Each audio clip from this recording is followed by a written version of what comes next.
All right, thanks for joining me on another episode of Why Not Go, the channel dedicated to rock and roll, especially punk and especially the Sex Pistols. Well, I did a short video recently, one of those minute and a half kind of videos on this new release. Never mind the Volux, here's the Sex Pistols live in the USA, 1978. And a viewer of mine, Brian, he suggested, hey, you should do a longer video and talk more about this new release. So, because I mean, there's not that many official Sex Pistols releases, and he said that you should do a longer video, talk about the sound quality and what you thought of it. So thank you, Brian, for that suggestion. I'm always open to suggestions, by the way. So I thought, yeah, I'll do a video on this new release. I'm wearing my Sex Pistols backstage pass that I got from Malcolm McLaren on January 11th in Tulsa, Oklahoma. And I went to 3 of the shows on that tour in January of 1978.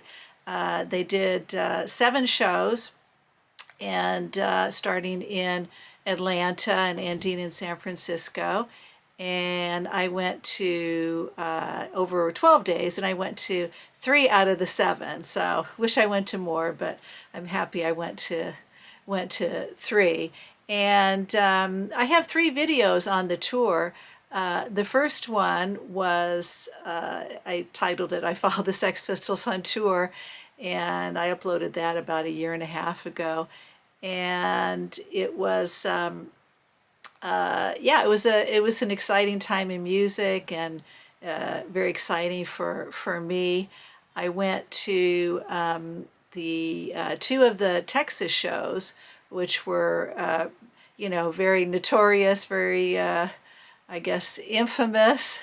I loved them. The first one was at Randy's Rodeo, and that was an amazing show. That's the one where Sid he hit the guy over the head with his bass, and the crowd was just unbelievably hostile. I really thought, I was kind of afraid. I stood towards the back. I really thought that they were all going to get up on stage and just try to kill the band. I would say most of the audience, probably 80%, were there to cause harm, which is so, I don't know, it's so interesting to me, because I think that if the Ramones had played there at that time, and they probably did play Texas, because they'd always were a touring band, or a band even like the Damned, I don't think they would have gotten the reaction that the Sex Pistols did. It was something, maybe it was the name of the band or the way Sid and Johnny looked, but they really ruffled a lot of feathers in that part of the United States, and those guys were really angry. So if you watch this video, I think it's a great video, not because of my story or me talking about seeing them, but I have some really good footage in that video of the 3 shows that I went to. And I'll just show a very short clip here of Sid hitting the guy over, and then him talking about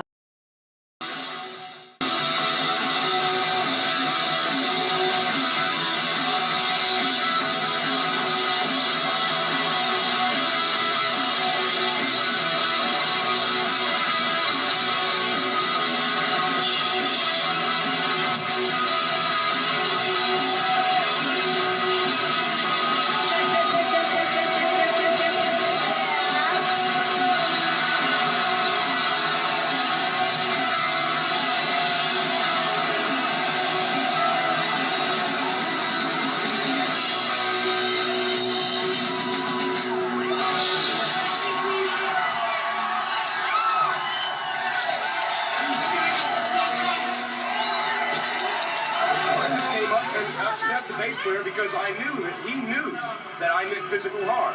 And I have to say I was ugly about it. But he came out and hit us over the head with a bass. He was hitting us because I was going like this. Come on, buddy. And he kept going like this. And I would have been glad to take him on or his buddy Johnny. I don't care either one. And so consequently, I was taken out of the concert. I came here to openly cause dissent against the Sex Pistols because I believe negatively in what they're doing. And as far as I'm concerned, they're not worth killing. There was a lot of guys like him at that show. And yeah, what does he say? I went there to do some harm.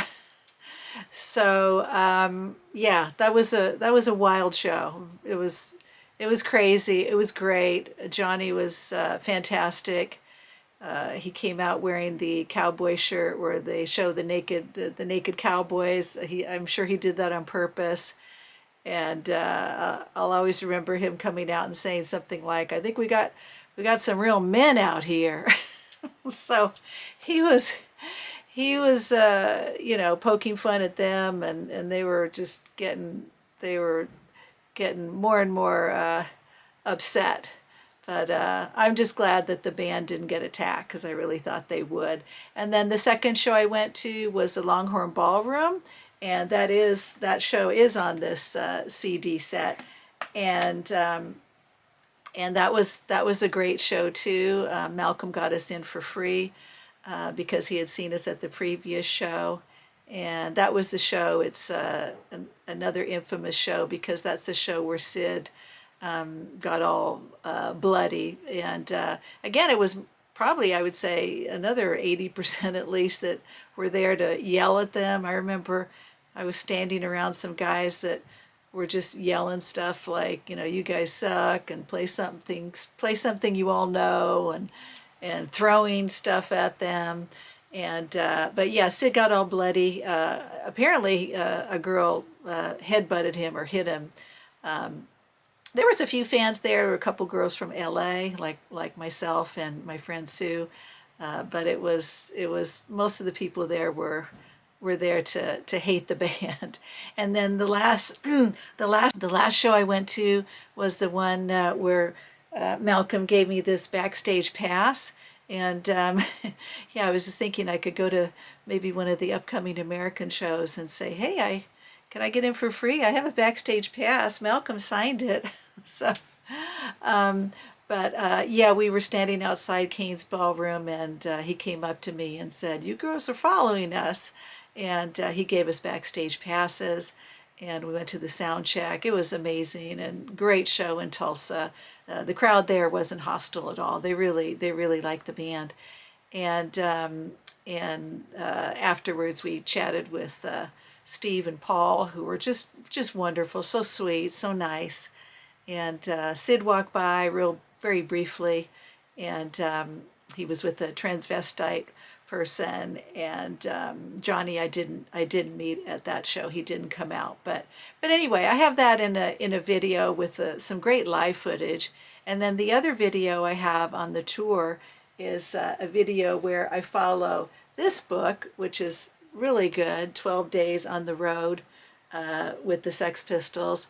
And it's in that video I go day to day, not just the shows I went to, but day to day of the tour as told by Noel Monk, their tour manager.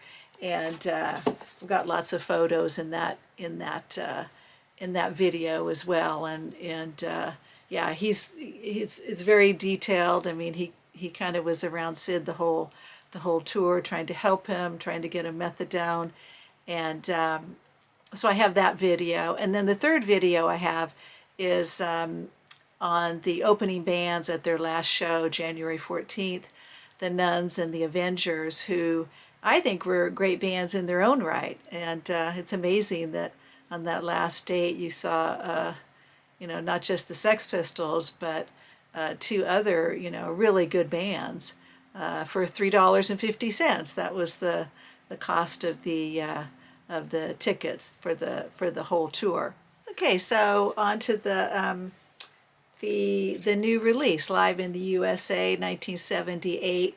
I bought the CD and the CD set on on eBay, and it was $35. Then I looked later on Amazon, and it was about $23 or $25. So I should have got it on Amazon, but it's not expensive. They also released it in on vinyl, on colored vinyl, and but those are sold separately. And I saw that the Atlanta show was about $15, and the San Francisco show was about $28, and I think the Dallas show was about $20. So you can buy these on vinyl, more expensive than the CD set, but that's kind of cool too. Now, obviously, these have been out for a long time on bootlegs, and they were probably tired of seeing them on the internet being sold, and they weren't getting any royalties. So I don't blame them for releasing these. Came out in April, and the first thing that I thought was interesting when I was looking at the liner notes on the back, you get this nice booklet, and it has lots of articles, clips from the tour, different. I like this one. Sex Pistols win San Antonio shootout. So they're calling that show a shootout. Kind of was. Those guys are so I don't know. I don't know why they spent $350 to throw stuff. They were throwing full cans of beer at the band. I don't know what the point of that was, but anyway, something about the Sex Pistols. It didn't. They wanted to. Those cowboys down in Texas wanted to destroy them.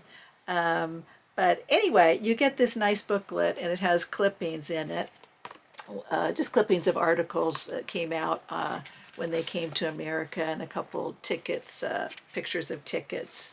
But anyway, and then, but one of the interesting things I saw in the back was it says that the original concept, research and compilation was John Rambo Stevens, and also another person, Scotty Murphy. And as most people know, Rambo he passed away last year. Rambo was Lydon's very good friend, probably best friend and manager. So he was behind this. So that makes me think Lydon must have been very much behind this release as well.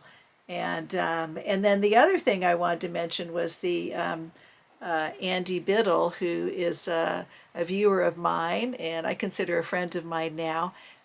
He lives in England, and he provided some of the memorabilia in here. I guess some of the articles and clippings that they have in here. And he also provided some memorabilia for I think it's called Nevermind the Bullocks Diaries. That was a book that came out. So and he found out about this release from my minute video, and he didn't even know it was out. And so I told him they should give you a free copy, but he said he went out and bought it right away. So that's kind of neat. But I think because Rambo was the one that put this together, one of the people that put it together, this must have been something that Lydon wanted as well. So I loved it. I played each CD a few times, and my viewer Brian said, "Oh, what's the? You should talk about the sound quality." I don't think the sound quality is great. It's probably the best on the San Francisco CD, because that was kind of more of a proper or bigger show. They probably had better sound equipment. I think maybe the worst one is maybe the Longhorn Ballroom, because I think Johnny's vocals were kind of they weren't out front too much. So I don't think the quality is any better than the bootlegs that I've heard. So don't. I think I think the great thing about it is buying it for, it's a piece of rock and roll history. It's such an interesting time, and to see what those live gigs were like, at least hear what they were like. But I wouldn't buy it for the sound quality. So the first record that the first CD is January 5th, 1978, and they played the Southeast Music Hall in Atlanta. And this gig, as I said, the sound quality is not terrible, but it's not great.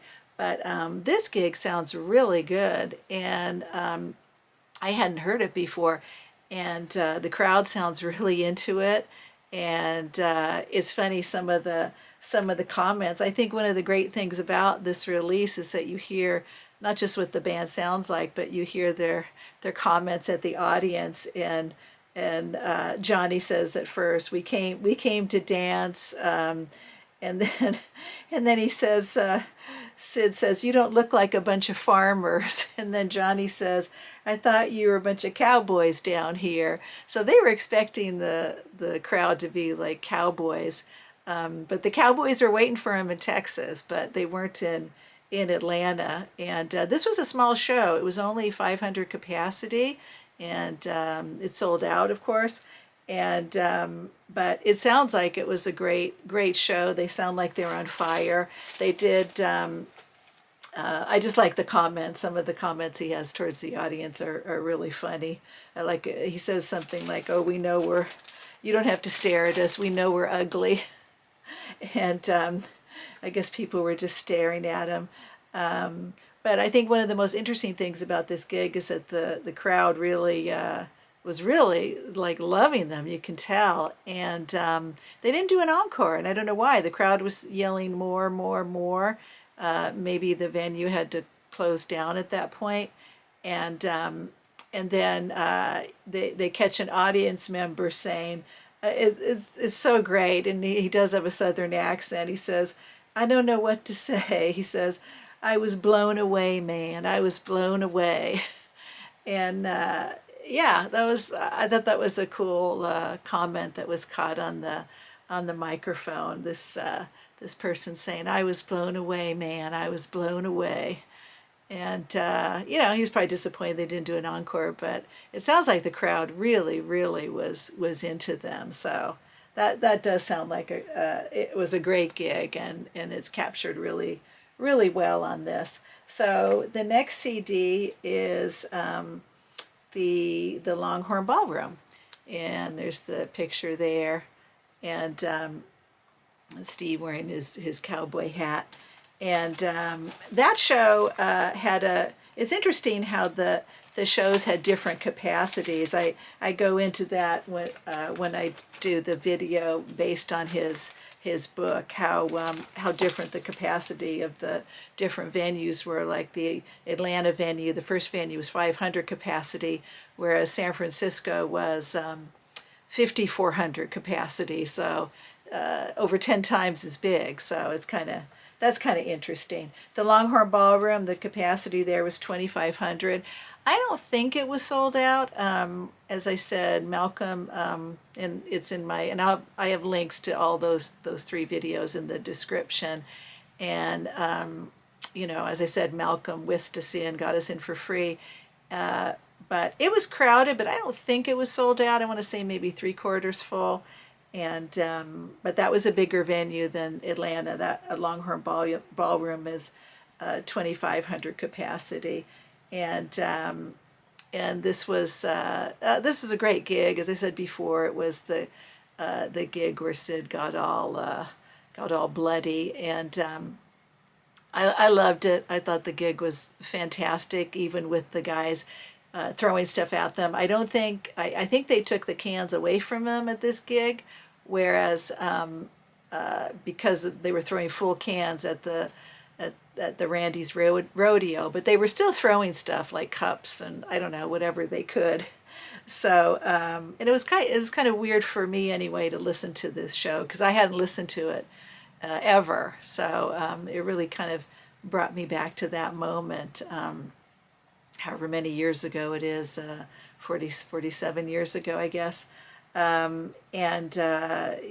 remember exactly where I stood. I stood between Johnny and Steve, not right in the front. I was maybe middle of the way back.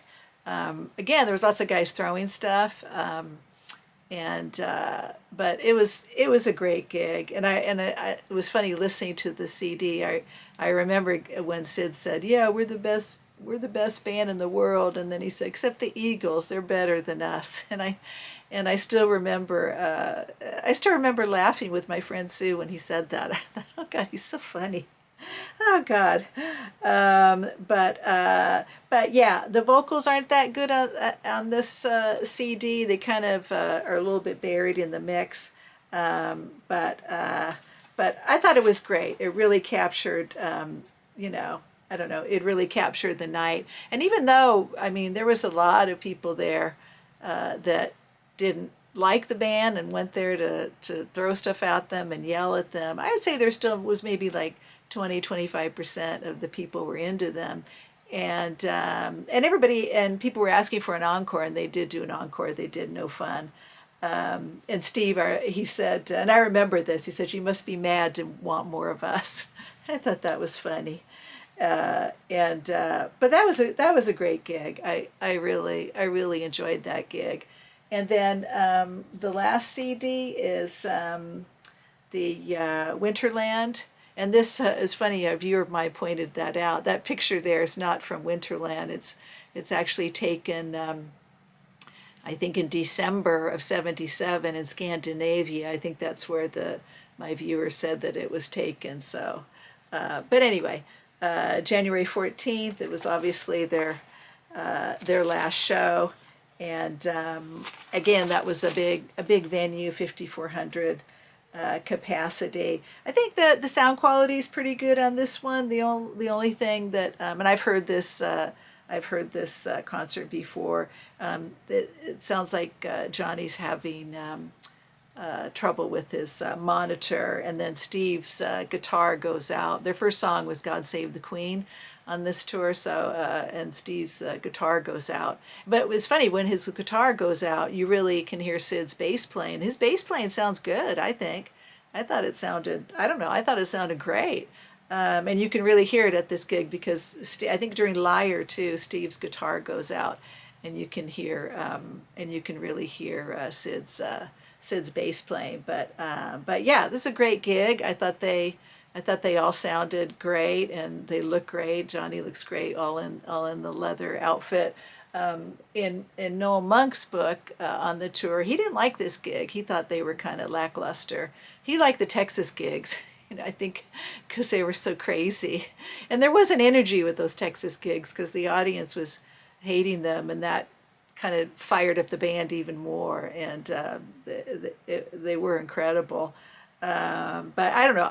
This gig to me sounds awesome, and but I like some of the comments. Johnny says, if you can put up with after 17, he says, if you can put up with that, you can put up with anything. I always like the way they kind of make fun of themselves. And then yeah, they had some monitor problems, and then some of the other comments. Johnny says, "What's it like to have bad taste?" But yeah, I think he's just playing around. But and then I think, to me, what is the most kind of the best part of this concert is listening to them do "No Fun," knowing that was the last. To me, I know they reunited in 1996, but to me that was the last song that the Sex Pistols the Sex Pistols played, and he really gives it all when he says "No Fun," when he sings "No Fun," and I think when you hear it, it's worth it getting this just to hear that. When he does "No Fun," I think he's really talking about himself and how it's no fun being in the band anymore. I mean, Sid was out of control on heroin, and he was more and more distant with Steve and Paul, and it probably was no fun for Johnny to be in the band at that point. And he really puts it all into that song at the end. And then at one point he says, "Oh, bullocks, why should I carry on?" And then he says, "It is no fun at all." And he kind of speaks that during No Fun, and I think he's saying it's just no fun at all being a Sex Pistol anymore.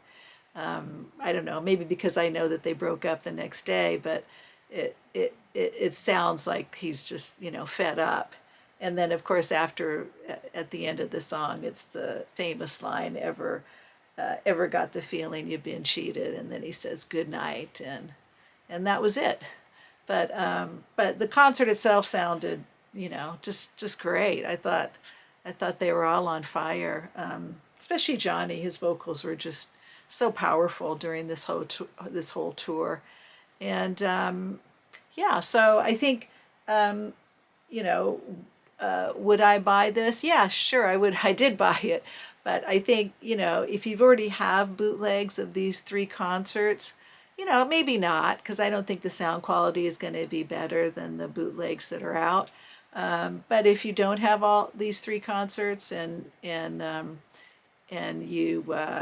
missing one of them, I think it's well worth the price, especially the CD, because it's, as I said, it's only like $23 or $25 to get the set on Amazon. But yeah, it was, it was kind of emotional for me to, especially to hear the Longhorn Ballroom concert, because I never listened to it before, and listening to it on the CD for the first time, I thought, yeah, it wasn't a stupid thing for me to travel all the way from LA to Texas to see them. It was worth every penny, because they were great. I felt the same way as the guy you hear on the at the Atlanta show at the end. I felt the same way. I was blown away. Totally just blown away. So yeah, so I'm glad they released it. Never mind the bollocks, here's the Sex Pistols live in the USA, 1978. It's great. Well, thanks as always for watching. Until the next time, I'll be seeing you.